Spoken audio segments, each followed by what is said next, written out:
For one simple reason. Modern Warfare had a shit ton. Modern Warfare 3 had a whole lot more funding than actually any other of the games before that. Oh wait, no, I don't want to go this far. Yes, and it had Sledgehammer there to help out with the maps.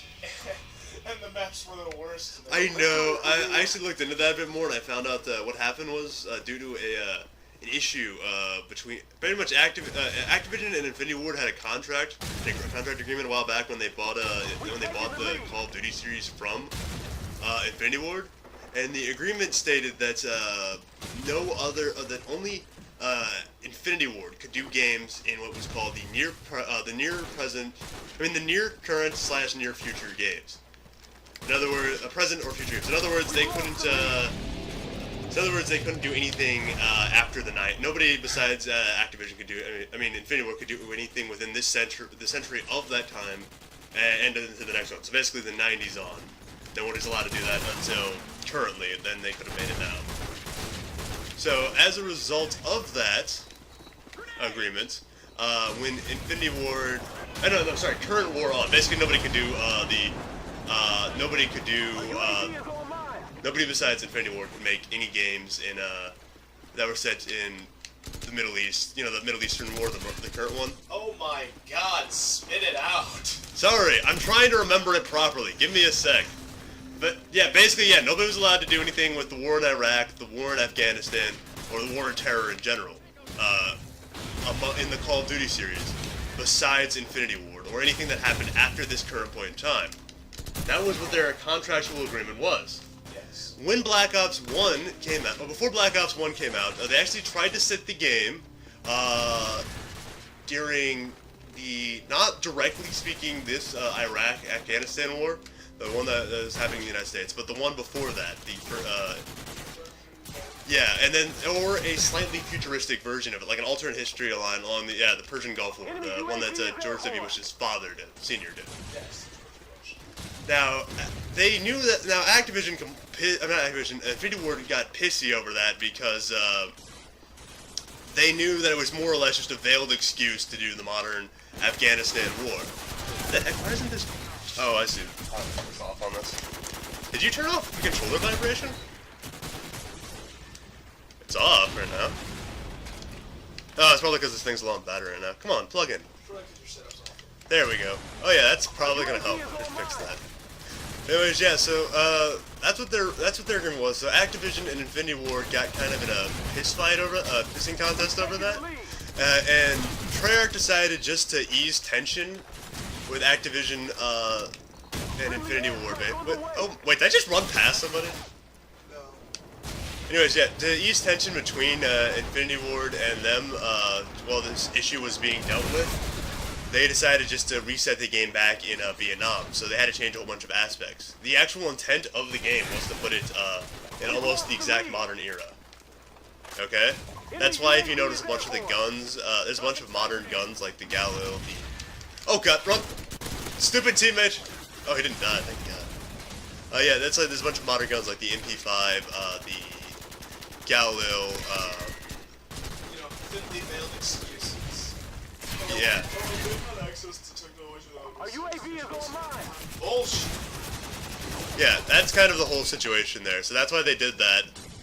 Actually, I don't know if the Galil might have come out earlier than that, but... It's not 55K, 1962. Is that what you're trying to say?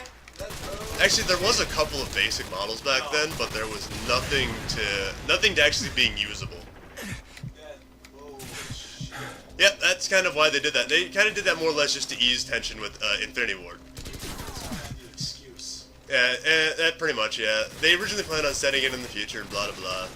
Treyarch, the one thing I like about Treyarch is they seem to be more or less the nice guy of the whole Activision Infinity Ward, everything issue. They're pretty much nice guys. They're like, okay, I got that you guys don't want us to do this, so we're not gonna do this right now. Well, because we don't want to fight over this. You guys are involved in this. We just want to make a game properly, okay?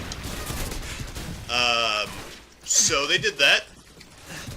That guy, I fucked up there. I gotta stop thinking while trying to talk. Anyways, so where was that? So yeah, they played it back in the past. did a bunch of bullshit to basically make it seem logical. Stop trying to kill yourself, dumbasses. I know, that's why I shot that to save their lives. I hate it when people do that. That's just because you're paranoid.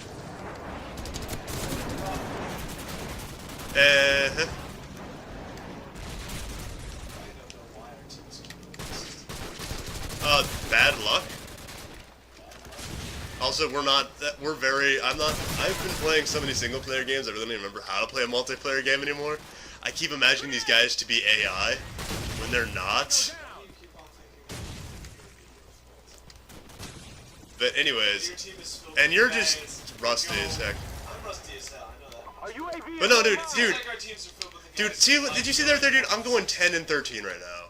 Granted, I'm talking a lot, but even then, when I'm talking a lot, I still can do better than that. Because I talk all the fucking time. I don't shut the hell up. Yes, but that makes this video game recording stuff very easy. In comparison to what most people have to deal with. But anyways, what was I saying? Died. Thank God. Hey, did.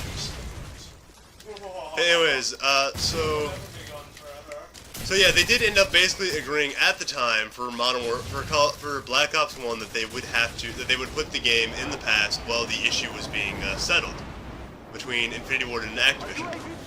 But what ended up happening was Infinity Ward won ultimately in the agreement that they would not allow any shooters to pretty much the head of Infinity Ward won in the agreement that they would not allow any first-person shooters in Call of Duty series to be put in the near present or near future.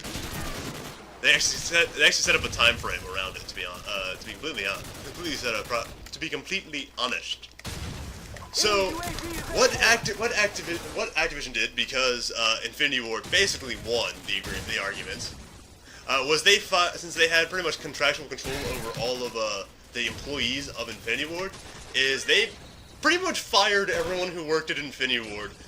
With I think they only kept like 10% of the total original group of people, and the majority of those were their new guys that they recently hired on to help out with things in Modern Warfare 2, not Modern Warfare 3. When they originally had people from Modern Warfare 2 and work on Modern Warfare 3, just a bunch of new guys. That's the only people they really kept. Was like 10-20% of the total original staff. Most of those, a couple of them being senior heads, but for the most part, they fired almost everyone. Yeah. Or switched them over to, or they switched them over to help with Treyarch or Sledgehammer. Sledgehammer became one of their guys. And that game somehow became a festering pile of snot. But yeah, then after that, what happened was, the time frame for this is just around, I think, a couple of months after Christmas. For the Christmas after, it's like the second, what was it?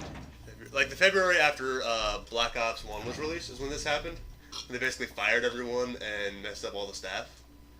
And the game by then, the total amount of work on NW3 by then was near non-existent, because Activision and Infinity were mostly just putting their money towards figuring out the situation. So they had a bunch of idiot newbies try to make a game, and then they made it into a festering pile. No, they had a bunch of idiot newbies try to make a game which they normally make in 2 years. In approximately, it came out in November, so about 8 months. And so then they had to hire Sledgehammer to work on everything, the maps and the multiplayer, like both in-game maps and multiplayer maps. And they still